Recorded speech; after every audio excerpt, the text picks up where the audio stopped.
Good afternoon and welcome to the Joy Show. I'm Barbara Schreiner Trudell and I am your host. I am also the spiritual director and founder of the Center for Spiritual Living on the Lake in Toronto. And I am so excited to be here with you today. This show is all about interviewing people who are living their best lives by following their true path, by figuring out who they are, what they love, and then doing that. And it's amazing the different ways that we come to those stories. Today, my guest is my eldest son, actually, and his name is Curtis Anderson. And he is a fitness trainer in Calgary, Alberta, and he has been doing this for 8.5 years. But his journey to get to this place was an interesting one. You know, going from parking cars when he first got out of high school to working at a bank and then finding this pathway to becoming a trainer and assisting other people in achieving their best life. And he has been working with me for over a year, and the results have been fantastic. Help me to welcome the wonderful Curtis Anderson. Hi, sweetie. Hello, Mom. How are you? I'm good. I'm good. Excellent. So, this journey that you've been on to go from a banker to trainer, can you share a little bit about that for our viewing public? Yeah. Well, when I was younger than that, even 19 or so, I started working in a warehouse, and I worked there for like 5 years. That's right. And so, no matter what I did, what I ate, didn't make any difference. I was always the same body shape. Um, but then I got a job when I was 24, working in a bank, and from there, I started putting on weight really quickly because I guess I was just sitting at a desk all day, and I wasn't used to that. 10 hours a day, picking orders and, lifting weights and heavy objects and stuff all day. It was much different than sitting at a desk. So I ended up gaining almost 50 pounds in the first year or year and a half. Like, it was fast how quickly I started putting on weight. Um, and so I ended up getting my first personal trainer shortly after that. And he helped me drop the 50 pounds. I went back down to my original weight again, which felt amazing. And I even told him at the time, I was like, this is something that I feel like I could do, as a career. But, I'm working my 9 to 5 job with benefits and pension and that sort of thing. So, it's a young man's game. It's just not for me. When you're coming right out of high school, it makes sense, but not as a career. That's what I thought. Later on, I got a second personal trainer that, to help me kind of gain some muscle and not just be a skinny little rail that I had kind of always been my whole life. And as soon as I started with him, I realized that this is what I actually want to do going forward. And so he ended up becoming more of a mentor even than a trainer, but it was a combination of both. And started working at Anytime Fitness 8.5 years ago after getting certified, just shortly before that. And it's definitely a passion that I've had since I was really 24 is when I started to really actually care about my health and wellness. Well, it's interesting. Actually, your mic's a little bit crackly, so I'm not sure what that is, but we can still hear you, so that's okay. Actually, I remember as you were growing up, like you've always been one to be physically active. I remember days where you would go golfing with your grandpa in the morning at 6:30, and then you'd go and shoot hoops with the boys and maybe play some football, and then you'd have a hockey game, and I'm eat me out of house and home, of course. Yeah. But but it was like you've always been very physically active. Now, this journey that brought you to being a trainer, that's kind of cool because we've got some photos of you kind of from the beginning to now. And thank you. Yeah. So that's the That's an old one. beginning. The little chubby faced little boy, when you were, I don't know, you were probably about 2 months old there or something, or 3 months old. You were pretty little. And but you've worked at a lot of things, and I've watched you as you've been doing this work and how you have transformed. Well, there's a picture where you went from being a little bit a little extra meat there to like nothing. How did you do that? That was actually when I hired my third personal trainer. I had Okay. already been one for about, I'd say, 5 years at that point. Yeah. And he was an online trainer. So what I was looking for at the time was someone to provide me a workout plan, a meal plan, just a little extra accountability, that sort of thing. And it's not that I didn't know how to do those things on my own. I did. Yeah. But that added support of just having somebody there, watching over you, like, checking in, making sure you're doing what you said you wanted to do in that. Yeah. It was more of an accountability partner more than anything else.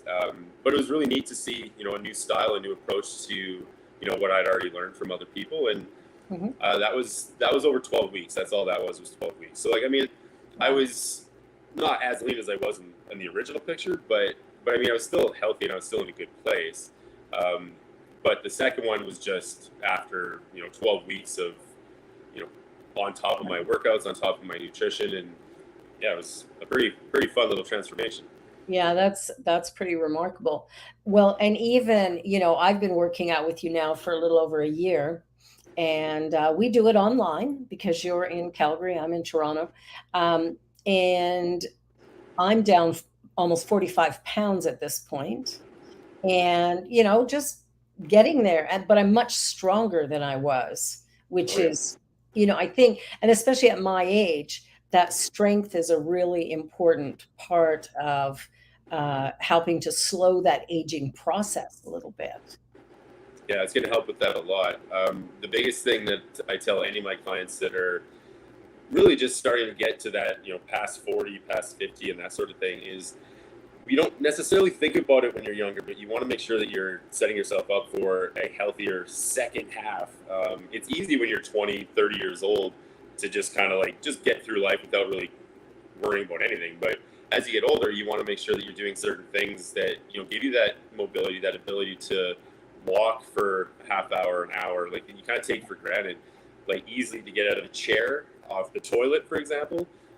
So many people, as they get older, they start to struggle, and the more things that you use as a crutch, whether it's a cane or a walker, wheelchairs, that sort of thing. In some cases, there's no option; you have to. I get that, but if there is something that you can do to prolong that, it's going to just improve your quality of life much further, like in your 70s, 80s, 90s. And for some people, they're still walking around pushing 100 years old. So Yeah. why are some struggling at 50 years old if they don't have any true illnesses? It's just simply they put on a little bit of weight and their mobility and their joints aren't working the way they used to. But yeah. And I think sometimes, and especially over the last couple of years where we've been doing all this stuff online, that we are not we're not moving around as much. We're sitting in front of our TVs, we're sitting in front of our Zoom screens, we're sitting in, we're sitting all the time. And I think that too has really caused challenges for us. I know for myself that, I've used a walker after I had hip replacement and stuff. And when I started working out with you a little over a year ago, I'm 65 now. And when I started working out with you last year, I couldn't walk to the corner of my street, which is about, I would say, about 60 or 70 feet. Like it's not a great long distance, but I couldn't stand for the few minutes it would take for me to walk that far. Now, today, I'm up and walking. I work out 3 days a week with you. I walk my dog, and there's a whole bunch of stuff that I can now do. Even the exercises, the workout that we're doing has really been ramped up. I know I've been making you work pretty hard. This last one, even this morning, was not an easy one.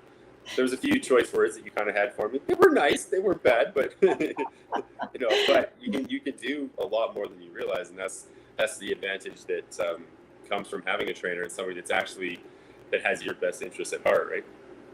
Yeah, look at those muscles. Look at those Not so muscles. bad. I'm happy with it. I mean, the I'm thing not for me I'm not being there yet. I'm working on it. but I was super skinny when I was younger. Yeah. I still want to stay like lean and I wouldn't say the word thin, but like low body fat percentage, that sort of thing. It means a lot to me, but I was like super skinny as a kid, and I never liked it. I was always super self conscious about it. Yeah. And so my first trainer, even though he helped me lose like 50 pounds, that felt great to kind of get the spare tire that I was carrying around my waist all of a sudden that I was never used to. Yeah. But then it still put me back to a place that I was all too familiar with, that I wasn't happy about. And when I started gaining the muscle, my trainer, my second one, he had me eating over 4,000 calories a day, but with like, clean proteins, rice and sweet potatoes, like that sort of thing, and a lot of vegetables. And the amount of food that it takes to eat 4,000 calories and you eat it clean is a lot of food. That's all I can say. I was barely able to move the first 2 days just from trying to eat as much food as I had to try to gain weight. Now, some people they're trying to gain weight and they've been self-conscious because they're thin. Some are the other way around; they're overweight and wanting to lose weight. Both of which have the same mental blocks, the same hurdles, the same challenges. Their approach to changing that is different. But when it comes to self-esteem and things like that, people, and I hear it way too often, is that anyone that's thin, someone that's overweight goes, "Oh, I wish I had that problem. You're lucky." That's not how they feel. Right. They wish they could gain weight. A lot of men clients like that I have, they're skinny and they feel self-conscious about it, and people don't get that. And it's really easy, especially some of the women that I train that are smaller. How many times they get told, "Oh, you got to eat a burger," or "You got to do this." We would never say something to an overweight person like "eat a salad," right? You would never say that. But it amazes me how many people that are underweight, it is no problem for anyone to tell them that that's unhealthy and that they need to eat more and these things. But what's the difference? They have self-esteem issues around that too, but we just don't see it. We all have our own stuff. Even the people that are in great shape that you might run into in the gym or whatever, they have their own stuff. If you actually get to know them, they're not sitting there thinking that they're perfection in every way possible and God's gift to the world. That's not how they look at it. They see this one small little piece, or this one muscle that's not as big as they wish it was. Like, everybody's got their body images, that they see, and a lot of us see their body in a much different way, but that's not how they see it. But my biggest thing over this course of time is that I've learned that no matter who you are and where you are, if you want to be better for your own personal reasons, I think that's the most beautiful thing. Yeah.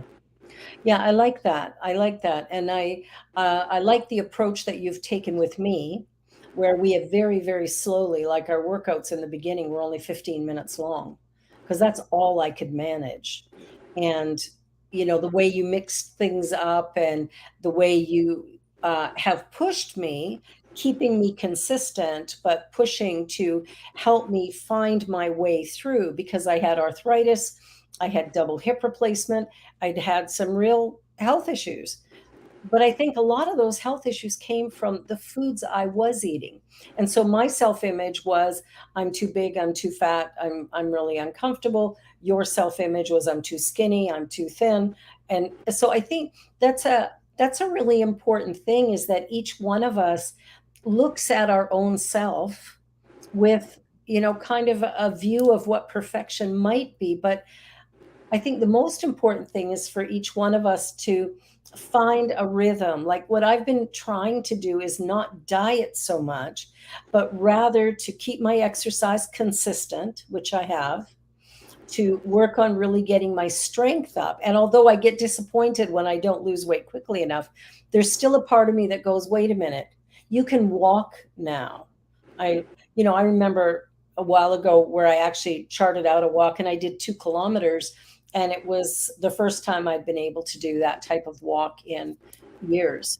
So I think, taking the time to figure out what's with us, but I think there's a mind element as well, that we have to start seeing ourselves in a loving way, so we're not always critical and judgmental. That is a big one. Yeah. Everybody has this, like, I don't know, body dysmorphia thing about themselves where they see the imperfections because they see themselves all the time. They'll see the one area that they don't really like, and I hear it in so many different places, like this little piece under here, this little spot over here, and it's like, anybody that you know or even don't know would never even see it or wouldn't care if they did. And so that's the thing, like, but we look at it like this is this big flaw that we have to fix, whereas nobody else will see it that way. And if anybody does see it that way, they're just not a good person all around. You don't want them in your life anyways. If they're pinpointing all the things that are wrong with you, they've got stuff that they need to work on for themselves anyhow. But the majority, we see ourselves a certain way, and other people will see us in a very different way.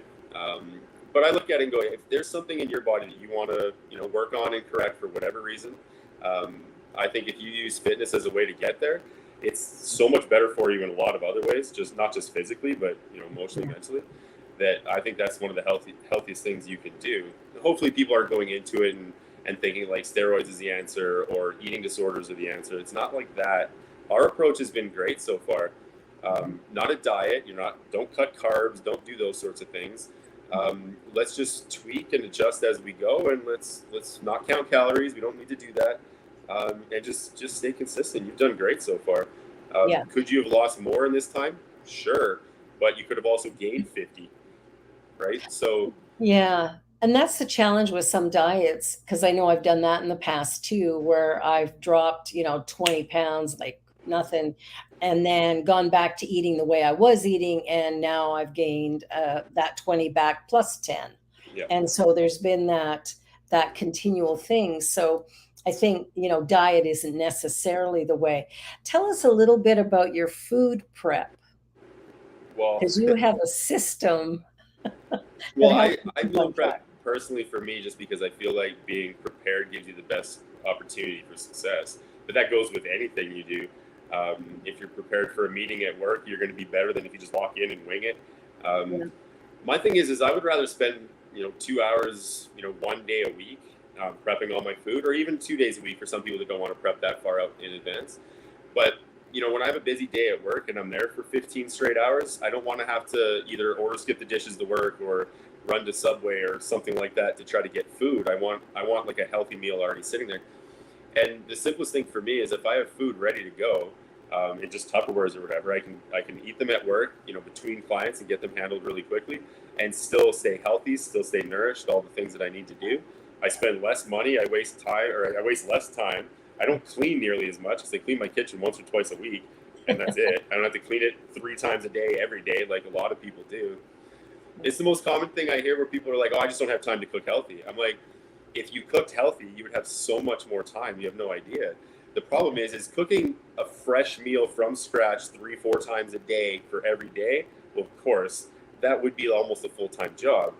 But to prep healthy meals ahead of time isn't hard. Or when you're making dinners, to make enough for an extra few meals, just make a little bit more each time. There's lots of ways around it, but I always have food prepped in my house. It's been years. I don't remember the last time I didn't have food ready if I needed it. Yeah. And my thought is like when I want to go out and have dinner with friends or something like that, or even order in or whatever, I want that to be a choice, not where I feel like it's an obligation because I don't have anything to make at home. I'm tired. It was a long day at work. Yeah. I have food. If I want, I'll make that. If I decide I want something else, at least it's a choice. I don't find myself stuck in this position where I ordered in 7 times this week because I just had no food in the house. Yeah, I think that makes a really big difference, because what you're eating, what's available, and I really like that. I've done it a couple times. I haven't been as good at it as you, but I have done it a couple times where I've sat back and said, let me do some extra this, and then portioned it out, put it into a container with a full meal in that portion, stuck it in the fridge, and it's incredible. One of the things I'm doing now, because I eat a vegan diet, is my husband prepares lentil soup for me, which I love. And then he makes a big double batch of it. And so we put some in the freezer, some in the fridge, and it's my lunch. Like, it's a quick, easy lunch when I'm busy. I don't have to worry about it. But it's also packed with protein and lots of veggies in there. So it's like a really well balanced food that I find really, really helpful on my busy days, because I do tend to have a few of those. So Yes. that makes a big difference. So if there's somebody on the call who is, maybe of my age, around my age or older, getting up there in the years, 60s and 70s, and finding movement difficult, how do they start? What would be a good place to start? Well, I think similar to what we did, is that it's just simply moving your body, and it can be the simplest things at first. Mhm. Really, one of the easy things that you can start with is stand up, kind of reach down towards your toes. You do not have to reach them, even if you can only reach your waist, and then slowly it's your middle leg, and then it's your knee, and then further down. But little things like that, doing arm circles, just like full circles, like just to get the mobility going again. Even like kind of like marching in place to get yourself used to that walking feeling again, because there's lots of people that can't walk on their own right now, and it can be a very easy thing where you put your hand on a table, and you start to like do little lunges, and they don't have to be deep. Just kind of bend the knees and just get them used to it. Obviously, going for a walk is fantastic if you can.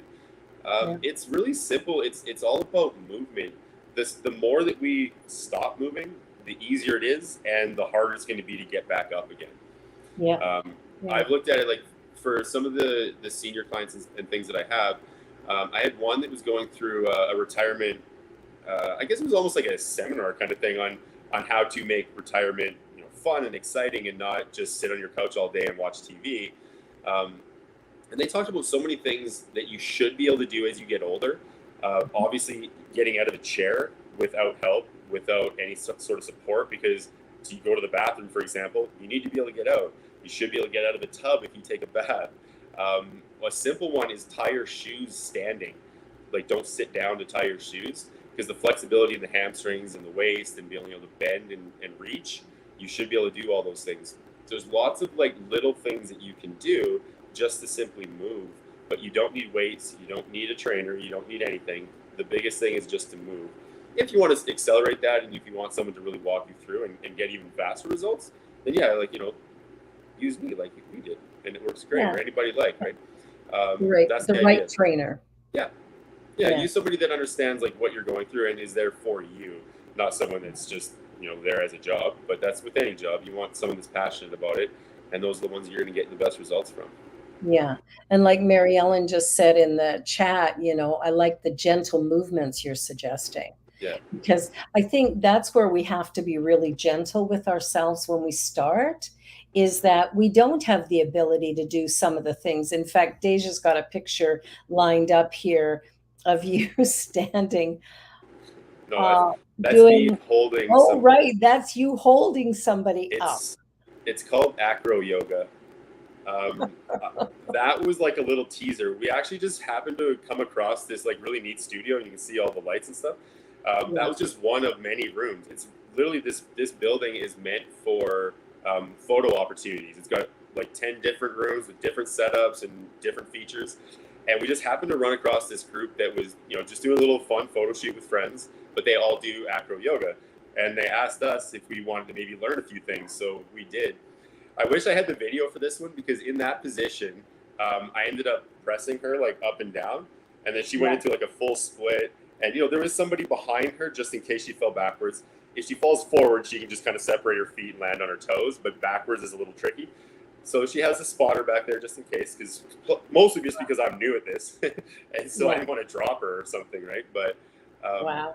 but yeah, that was a fun night. There was we had a group of 4. I think their group was about 6, and we just sort of tried some new things. It was really quite fun. It's a Wow, random evening. that's okay. Well, I'm not there yet. That'll I be think Pierre at the bottom holding you up. That'll be next week. I think I've got a ways to go for that one. But, it's fun to look at where you can get to. I'm doing a show tonight also on the New Thought Media Network called Good News.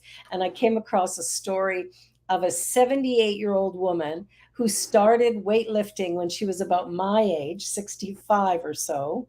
And she's now bench pressing something like what was it, 260 pounds or 240 pounds, 240 I think. But she can deadlift something like 300 pounds, 400. She does something with 400 pounds. If And I'm she's looking at, like, are you kidding me? I have trouble lifting my glass of water. if she's benching over 200, like 240 or 250 or Mhm. something, she's probably deadlifting 400. So that would be Yeah, I think it is the deadlift that she does 400, and then the jerk and whatever it's called. I like think that's let's 360 or something, 350 or. yeah. I mean, It's and she's 78 years old, and so I look at one of the things I notice for myself and for a lot of people I know, because it's really hard when you're in pain. It is really hard to get up out of a chair and go, yes, I'm going to do it. And I think what's really been helpful to me is when I approached you and said, I know we have to do it on FaceTime. We're thousands of kilometers apart, but I really need somebody to be accountable to, and someone who's going to help me when I'm in pain and I don't know what I can do or what I can't do. I need somebody to be on my team. And I think that's what's really worked for us is that you're my cheerleader, but you're also the one who goes, "No, you can do this," and makes me accountable to go that extra distance, like what you had me doing today was like pretty neat. Well, But today was a fun day because you weren't in any additional pain or anything, so you were none. able to. But the day that you are, I wouldn't push you the same way that we did this time because I Yeah, don't want to actually hurt something. Because if we injure something, then it's another setback, and I don't want yeah, that. So the days where you have woke up and your back's been sore or something like that, those ones it's a lot more mobility. There's a lot more like we're not using weights, but we're flexing the body, we're bending at the hips, we're moving to try to yeah. loosen those areas up. Those are days where it's a bit more corrective. And the days where you're feeling good, those are days that we take a step forward. And the nice thing when you were working with somebody that actually cares about their client, that's what it looks like. They adjust according to how your body's responding that given day. Exactly. Well, we are having a great conversation with Curtis Anderson. He's a trainer with Anytime Fitness in Calgary. He is also my eldest son and has been my trainer for the last year. So we're going to continue this conversation, but we are going to take a short little break and we'll be right back. So don't go anywhere. We'll be back with Curtis Anderson in just a minute.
And we're back, and today's show is really about healthy living. And Curtis Anderson is our guest today, and he's sharing his attitude about training. Curtis, so Mary Ellen is thinking we need to clone you. I'm game. Then I can sit back, relax, watch Netflix, send my clone off to work. You would hate that. I mean, No, I I would just train twice as many people. It would be great. I love what I do. It's not at all work to me. Well, I think that's what makes this so wonderful, and it's really the theme of my show. Is I like to interview people who are living their joy, like living their truth, which I think is such an important thing for all of us. That if we do something that we love, we'll never work a day in our lives, Yeah. right? We'll always have something to do. But I think what I really appreciate is that although you obviously are very, very strong, you work out hard pretty much every day, don't you? Anywhere between 3 to 6 days a week, but I would say I probably average around 4. Yeah, because you got to include hockey and stuff as well. Okay, then maybe 5. Yeah, But I don't really count it as a workout, but it's but it is a exhausting for. workout. Oh, of course it is. I look at it like my weight training workouts to my cardiovascular ones are just different. That's all. Yeah, But exactly. yeah, Well, it's interesting to look because when we look at those first pictures that we saw of you where you were very, very, very lean, here you seem much more muscular, like your muscle has been built up, and I think that strength has got to feel good as well, right? oh, absolutely. This picture on this one is probably about 20 pounds at least heavier than I was in that other picture. Oh, So okay. that previous one where I was super lean and there was like abs and everything, that Hmm. one was after 3 months of cutting really hard. I was basically taking the same approach that fitness competitors do when they're doing a stage competition, Yeah. not a lifting competition, but where they flex and pose and have the fake tans and stuff. Yeah. I was basically doing the prep for that, but I never wanted to go on stage. It's just not my personal style. I don't Right. really, personality wise, it's just I wouldn't really have fun up there. It's not really what I do. But I wanted to learn what that process was like. So I went from 205 to 180 in that transition from that first picture to that second picture and the previous Wow. one. It was that was 180 pounds when I was that lean. Right now I'm 195. This picture I'm probably 200, maybe 205 even. Um, it just depends on where I want to sit. I like staying a little bit more athletic, so that's a little bigger than I normally would be. Just because like if I get too big, I'm not as athletic. So when I play hockey and stuff, I get tired super fast because it's just a lot Right. more weight to move around. So I Yeah. prefer to be just a little thinner, just for overall mobility and health, really more than anything. Yeah. And how much do you weigh now? I'd say 195. About 195, and that's your comfortable zone at the moment, right? Yeah, like my favorite is like 192. As ridiculous as that sounds, it's a combination where I feel lean but I still feel strong. If I'm Hmm. 200, I look great in a t-shirt, and I get more compliments at 210 than anywhere else. Yeah. But I don't feel as comfortable. Is all just because I'm just a little softer. It's not ideal for me. That's all. I like kind of that 192 range. So this is an interesting shot where you're doing a handstand against the wall. Well, that's more than a handstand. This is a particular yoga pose, is what this one is. But a handstand, I wouldn't be bent that hard. Yeah. um, that was during one of the lockdowns or whatever. I was spending a lot of time learning different, like basically upside down positions. I was doing upside down shoulder presses. I was doing, different bends from the wall. I was learning handstands and headstands and just different stuff. I didn't have any equipment at home. My condo's quite small, so I can't have a lot of stuff in here. Yeah. So I just started learning some new things, and I think mobility and flexibility are really important, to go along with strength. Like I was a goalie as a kid, so flexibility has always been something that has been important to me. Yeah. And yeah, that was just a combination of both flexibility and strength, really. Wow. Well, Yeah, I'm not there yet. I had a lot of compliments even from my yoga instructor friends on that pose. They were like, "That's actually really hard to get into, so it was really well done." So, Yeah. and especially for Wow. someone that works out as much as I do, most often people wouldn't assume that I have much in the way of mobility because it's pretty common for guys that work out regularly to be just quite rigid and not have a lot of mobility. But I think it's really important to incorporate it all. And I think that's an important thing for all of us to remember is that there needs to be a balance in the type of activities we participate in so that we have strength, but we have flexibility, we have balance, which is one Yeah. that you and I have been working on quite a lot because my balance was quite off. Well, even this morning when you were making me do harder stuff, I had to Well, hold the table because it's as an example, like it's totally when I said, let's use the table for some of our deeper lunges and things like that as we're getting, more accustomed to them. But eventually we're going to get rid of the table. So it's going to be much more focused on balance. But we have to take it one step at a time. I need the strength to be there first. I think that's yeah, another good one. yeah, It's decent that's flexibility. that's that's a flex position. Well, I used to be able to do the full splits when I was playing goalie as a teenager, but I can't quite get all the way down anymore, but I can still get pretty good. Well, that's pretty good. I mean, you're I'm still halfway a there. you're still a young guy, um, Ish. ish. But I mean, 41, but that's to be able to get into that position and hold it. That's a pretty good stretch. well, in that position, I can actually get back up and go back and forth, side to side. Right. Right. Wow. Okay. Well, I'm not there yet. Okay. So, so what do you think, for somebody who is maybe a little bit older and just, really struggling with not necessarily weight, but flexibility, mobility, getting up and down out of a chair, where do they start? I just go back to what I was saying before. It really just comes down to the simplest movements. As easy as it is, just bend over and touch your toes, arm circles, just little sideways rotations back and forth. Really, the biggest thing is just simple mobility stuff. You can lift up your leg, roll it sideways and back down just for hip mobility. Hold on to a table or a wall or something for balance to start with. Yeah. Like I said, you don't want to incorporate everything in one stage. You want to get those, the joints moving, the muscles starting to gain strength, then add a little bit more of the balance aspect to things and just kind of keep it going. It's all about foundation first. You just need to make sure that your body can hold itself in certain positions. Then Yeah. you can make those positions more challenging by separating your feet or by going on one leg. There's lots of things you can do to make it more challenging. But the first thing is just get up and move a little bit.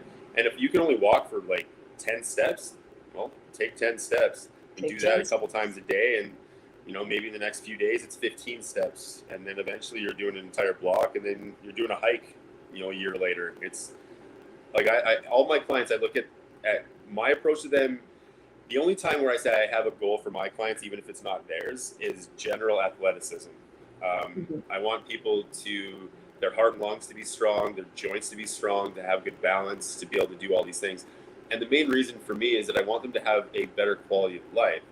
So if they have a specific goal on losing weight, gaining weight, doing a powerlifting competition, whatever it might be, unless overall athleticism gets in the way of that, which it doesn't, it will always be a portion of my goal for them.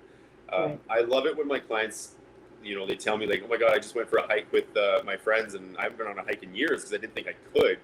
And I said, "Well, when we started, one of my goals for you was that anytime a friend of yours asks you to do something, if you don't want to do it, don't do it. But I don't want you to ever say I can't do it, whatever Right. that is. If they want to try wall climbing one day, or they want to go on a hike, or go for a bike ride down by the river or something like that. Like, I want you to be able to say, I can do it. Now, do I want to? Not, well, I couldn't Yeah. even if I did. And then you have to try to come up with an excuse. And I don't Yeah. want people to feel that way. I want them to know they can do whatever they want to do whenever they want to do it. And that's it. That's such a great attitude, and probably more trainers should maybe have that attitude.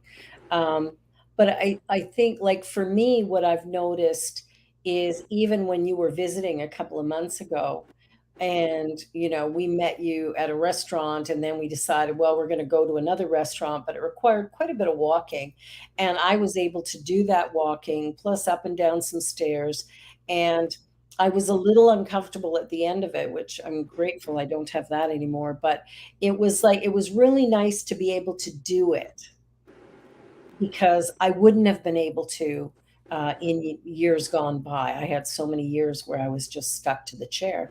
So Well, the idea of, just starting those motions, even like you said, the arm circles, where you just begin with those gentle movements, or bending over and getting up. And, you get me getting up out of a chair, bending over and doing weights, and then sitting down and getting back up again and bent over and doing those weights.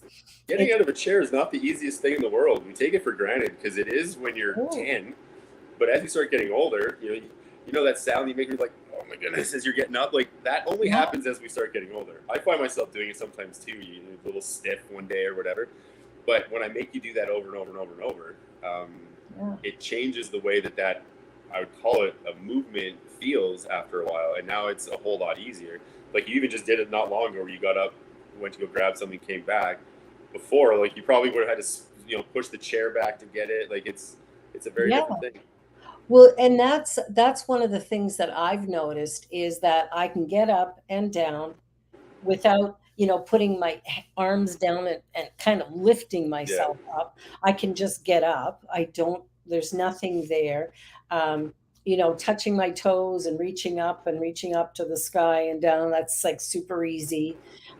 Stairs, being on the stairs, because you have me doing stairs outside my house as well. That also is something in the beginning that was, I mean, that was torture trying to do that.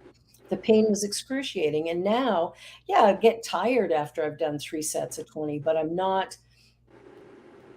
it's not hurting. It's just I'm tired. I'll get a little out of breath or whatever because I'm still carrying extra weight. But I love Ariellen's comment in here. I don't know if you noticed it, but your approach sounds holistic. I did see that. Yeah. Yeah. And that's, I think that's what I love the most, is that there's this this whole body uh, gentleness that you work with, and at the same time pushing us to be more and to do more, and to not wimp out, because sometimes I want to, but I don't. I i keep going whether I. Well, my approach is very much based on the individual person. Mhm. I had one of my clients this morning was doing traveling burpees, which basically is like walking lunges. You cover a certain length of space, but Yeah, instead of in a burpee where you kind of you jump up at the end and you go down, you do your little kickback or whatever. I have him jumping to a distance. So each time, the further he jumps, the less burpees he has to do, basically. So he has to cover a range of space, and it's yeah, about, I don't know, it's probably about 30 or 40 feet that he has to cover. So the further he jumps, the better. So I have people doing things like that when they're obviously at a different level. And people that are brand new, getting them to stand up out of the chair and sit back down is quite challenging. Or step up, step down, step up, step down. It's not the easiest thing in the world to do in the beginning. After a it's not. while, now I know when you end up doing that, sometimes we've done sessions where you're like, okay, well, I just did stairs. It's kind of like a warm up to get going. I'm like, that exhausted you in the beginning, and now it's just it kind of gets you going. Mhm. It's a night and day difference in the last year and a bit. Yeah, it is. And what I found with the stairs too is that my balance is much better on the stairs now. Yeah, When I do stairs specifically, I still hold one rail. Um, just like I've fallen so many times on the stairs that, there's still a part of me that is a little tentative about that. But I can really do, the 20 per leg, and then, the break, 20 per leg, take a break, 20 per leg, take a break. Um, and, it's taking me, I think in the beginning it was like 10 minutes to do that. Well, now it's down to about 5 minutes to do the 60. And I think, but there's also, when I'm not doing that, like last night, I had to take the recycling out, 2 bags of recycling, run down the stairs and toss them in the bin, and run back in. There's nothing to that now. Whereas in the past, I would have had my husband do it for yeah. me I because was gonna say, don't try and pretend you would have done it. It would have been Pierre's job for no, sure. Pierre would have done it. He did Right. all the cooking because I couldn't stand in the kitchen to even make a sandwich. Yeah. Was excruciating because standing, like I have spinal stenosis, and the pain from that was so intense that standing. And remember when we were first working out, between every set, I would have to sit in this chair. This is a great chair. And I would sit in it and relax my back and then go do the next set Now because you I just sit in it when you're tired. But yeah, if I'm super out of breath, but I don't need to sit down because I'm yeah. in pain. It's just I want to catch my breath because you're working my butt off. Well, I think that's a prime example though, because like you're going through something that is a real thing. It wasn't just Mhm. this mental block that you had. This is a real problem that's causing Yeah, pain. But there's two approaches to it. One, you do nothing and it gets worse. People think yes. that if they rest it, it's going to get better. It won't ever get better because all that's going to happen is your muscles are going to atrophy more, which is not going to help you in any way. You're going to start gaining more weight, which is going to make it even harder to move. And Yeah. eventually you're in like basically a wheelchair almost all the time. That would have been the next step because we went from cane to walker to, well, what's coming after that? And it Yeah. wouldn't be that far away. And then how do you get yourself back up now that you like you still can, but it makes it harder and harder. But your approach was, okay, you know what, I'm going to move my body and we're going to like get this better because I feel like, my muscles get stronger, the joints get stronger, I lose a little weight, maybe some of that pain can go away. And it totally will. 150-pound person compared to a 250-pound person, it's way less wear on the body just moving it. Yeah. Like even a little bit, it makes a huge difference. Standing still, if you're, someone that's 200 pounds, overweight, or someone that is kind of at the ideal weight, it's not the same thing. Um, and if you have health problems, like whether it's arthritis or knee problems, or you've had hip replacements, if you want to make those things stronger, work them. Don't let them rest. That's why they get you up, like what, right after you wake up. Like Oh, you're moving yeah. immediately. Yeah. I had my hip surgery in the afternoon, and the next morning they had me walking around. I got up in the night. They made me walk to the washroom. And then the second day, I had to go up and down the stairs. They taught me how to do that. And then they sent me home, Yeah. and with a list of exercises that I had to do every single day. And And that was painful. And they said, take the pain meds because that's going to allow you to actually start moving. And then as you strengthen those muscles, which have all been cut, Yeah. that's going to take some effort. So, I'm grateful that I had help, like, your little sister helped, and your niece Jess came out, she helped, and Pierre was helping, and with everybody. And then I had my walker so I could go for walks down the street. But it's like you have to do the work, and that's when you're in a lot of pain, that's the challenge. One of the things I've noticed, and I don't know if anybody else has, but I've noticed that certain foods actually cause my body to hurt more. Like if I was eating white bread or something like that, I find that I get pain in my body. Or if I have sugar, if I have something that's really sugary, then I find the next day my energy is like non-existent. Yeah. So, is there anything you know of around food that can cause more limitation, or is that out of your wheelhouse? Well, I'm not an expert in all of that, but obviously I have some understanding of it. There's a show that was on Netflix or a special or whatever. I think it was one I was thinking it was called What the Health, Oh, and great show.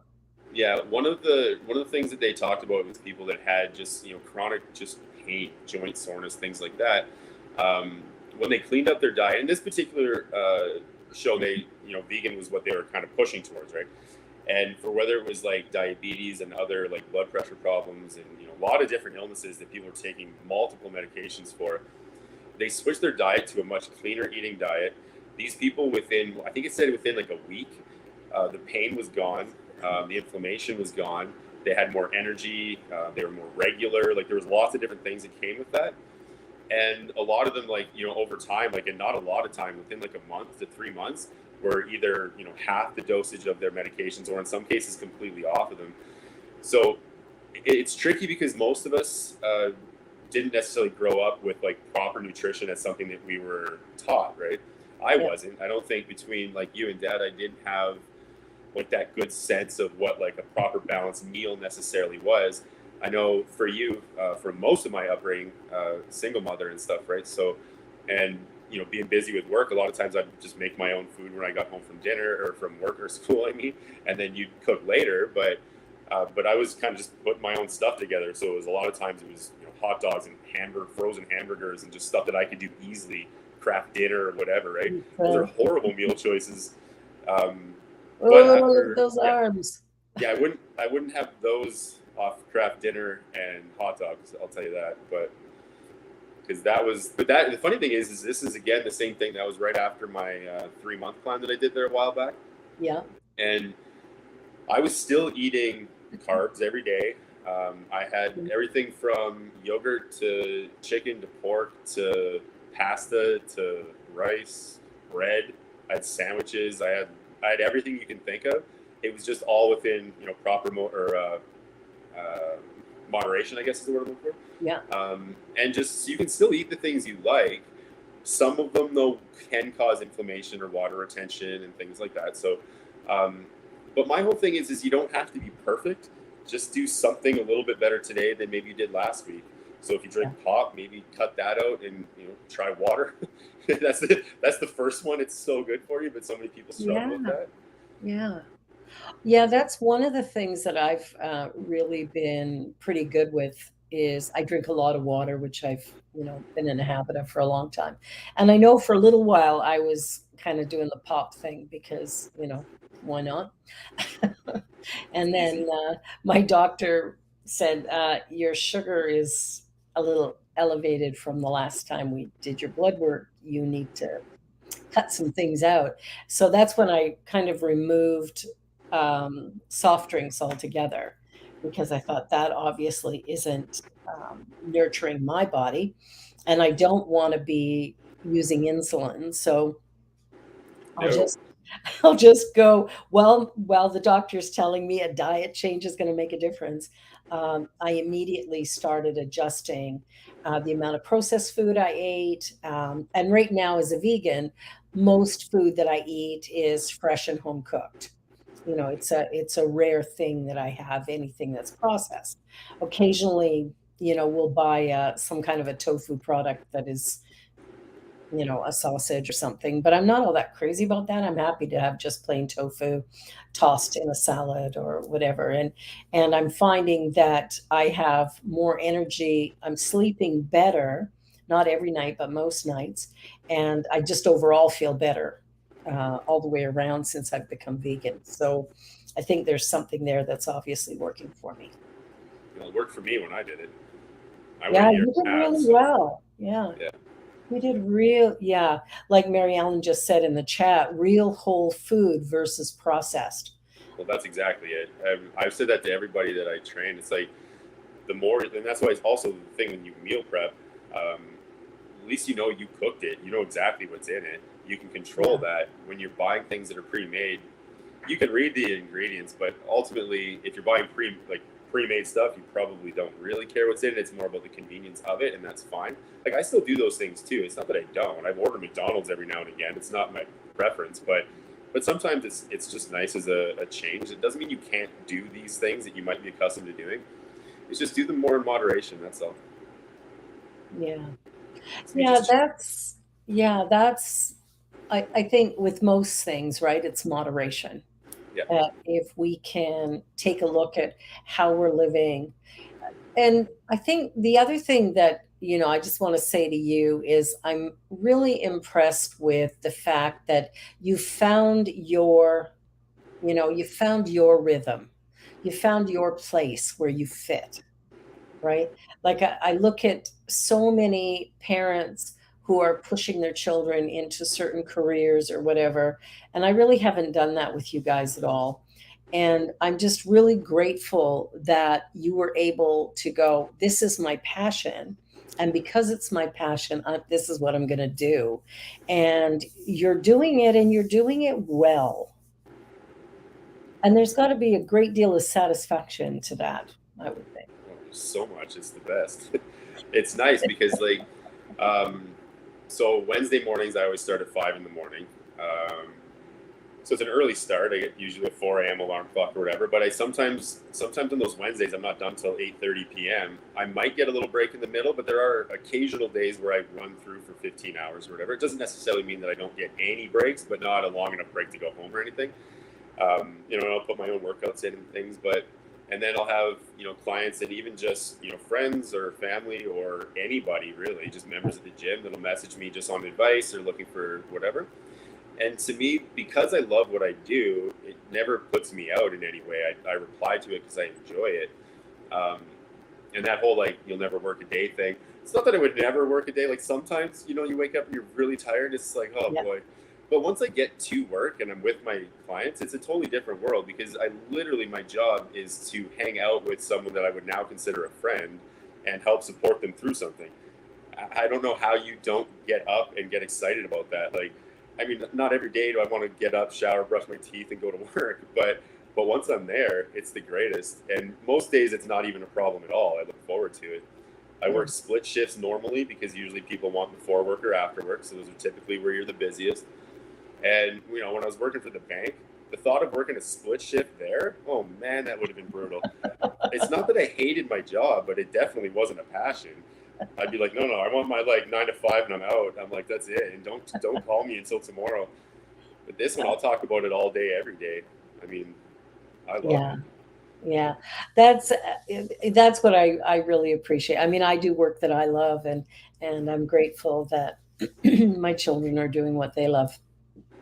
Because I think the quality of life that we live in a world that is really changing quite a lot. There's been a lot of upsets and ups and downs over the last few years with COVID and stuff, and there's been so much fear kind of present in all that we think, say, and do. So it's nice to do work that satisfies your soul and fulfills you day in and day out. I think that's one of the most beautiful things that anyone can do.